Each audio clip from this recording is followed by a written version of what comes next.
안녕하세요. 오늘 저희가 함께 살펴볼 자료는 역대상 14장 해설인데요. 여기 보면 다윗 왕 초기 통치 때 세 가지 사건이 나오잖아요.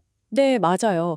그 두로왕 히람이 궁궐 지어준 이야기하고 또 예루살렘에서 다윗 자녀들이 태어난 거, 그리고 블레셋하고 전투한 거. 네, 이게 언뜻 보면 그냥 이게 왜 한 장에 같이 있지? 하는 생각이 들거든요. 서로 좀 다른 얘기들 같아서요. 그렇죠. 각각 다른 사건 같은데 이 자료에서는 이 세 이야기를 꿰뚫는 어떤 하나의 중요한 메시지가 있다고 강조를 해요. 그러니까 다윗의 성공 비결 같은 거죠. 아, 그 숨겨진 연결고리. 그걸 찾아보는 게 오늘 저희의 목표군요. 좋습니다. 자, 그럼 한번 시작해 볼까요?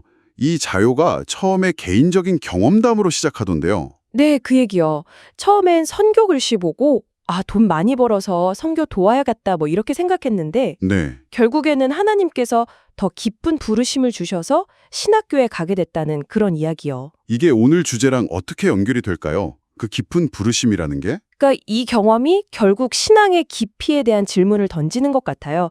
뭐랄까 그냥 겉으로 보이는 것, 피상적인 이해나 참여 이런 걸 넘어서 하나님과의 그 깊은 관계, 신뢰 이게 중요하다는 거죠. 아, 역대상 14장 다윗 이야기가 바로 그 깊이의 중요성을 잘 보여준다는 거고요. 그렇군요.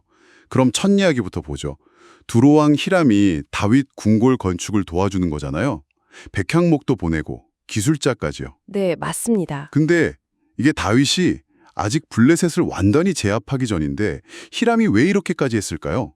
뭔가 정치적인 계산 같은 게 있었던 걸까요? 당시 두로가 이제 해상 무력 강국이었고 외교나 정보력 이런 게 뛰어났잖아요. 네, 그러니까 다윗 왕국의 잠재력을 좀 일찍 간파했을 수 있다는 거죠. 그죠. 그게 참 재밌는 게 블레셋과의 큰 전투가 있기 전에 이런 호의를 보였다는 점이에요. 아, 그전에요? 네.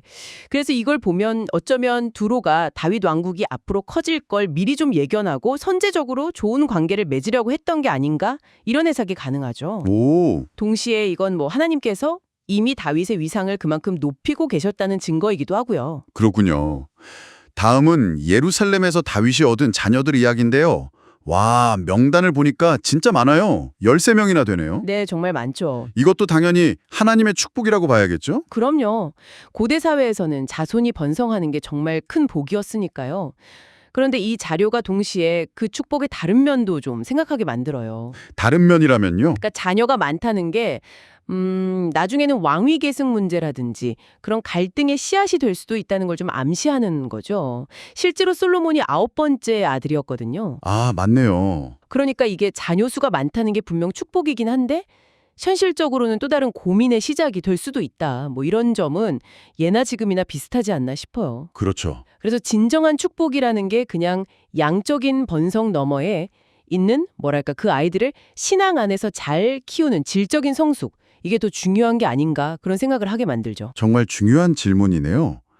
자, 그럼 마지막 이야기로 넘어가 볼까요? 다윗이 강대국 블레셋을 상대로 2번이나 승리하는 이야기인데요. 여기서 특히 주목할 점이 있다고요? 네, 여기가 정말 중요해요. 뭐냐면 다윗의 태도입니다. 다윗이 정말 뛰어난 장수잖아요. 그런데 자기 능력이나 경험을 믿지 않았다는 거예요. 아, 자신의 능력을 믿지 않았다. 네. 전투에 나가기 전에 매번 이번에 싸워야 합니까? 또 어떻게 싸워야 합니까? 이렇게 구체적으로 하나님께 물어봤다는 거죠. 10절, 14절에 나오잖아요. 네네. 그리고 하나님이 지시하신 그대로 철저하게 따랐다는 점. 이게 핵심이에요. 와, 자기 경험이나 어떤 전략보다 하나님의 방법을 우선시했다는 거군요. 정확합니다. 그래서 첫 승리 후에 그 장소 이름을 바알브라심이라고 짓잖아요. 이게 터트리시는 주님이라는 뜻인데 여기서 브라심, 이 터트림이라는 단어가 아주 의미심장해요. 터트림이요? 네, 그 전에 언약궤를 자기 방식대로 옮기려다가 우사가 죽는 사건이 있었잖아요. 그 장소 이름이 베레스 우사, 우사를 치심이었거든요. 아, 네, 기억나요. 이 브라심하고 베레스가 같은 어근을 가져요. 그러니까 하나님의 방법대로 순종했을 때는 적군이 터져나가고 브라심, 자기 방식대로 했을 때는 자기가 침을 당하는 이 극명한 대조를 보여주는 거죠. 와, 소름 돋네요. 그 단어 하나에 그런 의미가. 그렇죠. 게다가 전쟁 중에 블레셋 사람들이 버리고 간 우상들을 그냥 두지 않고 불태워버리잖아요. 12절. 이것도 율법에 대한 다윗의 철저한 순종을 보여주는 모습이고요. 아, 듣고 보니까 진짜 세 이야기가 다 연결되네요. 히람 왕의 인정, 또 자녀들의 번성, 그리고 군사들인 승리까지. 이 모든 것의 근본 원인은 결국 하나님을 향한 다윗의 그 깊은 신뢰, 그리고 순종에 있었다. 이런 이야기군요. 네, 바로 그거죠. 이 자료에서 강조하는 게 현대사회에서 우리가 순종이나 복종 이런 단어를 들으면 좀 거부감이 들 수 있잖아요. 네, 좀 그렇죠. 근데 그 본질은 하나님에 대한 깊은 신뢰, 신뢰도라고 할 수도 있겠네요. 거기에 있다는 거예요. 다윗이 당대 최고의 용사였음에도 불구하고 자기 능력보다 하나님을 더 의지했던 그 태도, 그 깊은 신뢰가 바로 하나님께서 그를 높이시고 승리하게 하신 비결이라는 거죠. 핵심은 얼마나 깊이 신뢰하는가 이거예요. 그렇군요. 오늘 역대상 14장을 통해서 겉보기에는 좀 달라 보이는 세 가지 사건 속에 숨겨져 있던 그 일관된 메시지를 저희가 발견한 것 같습니다.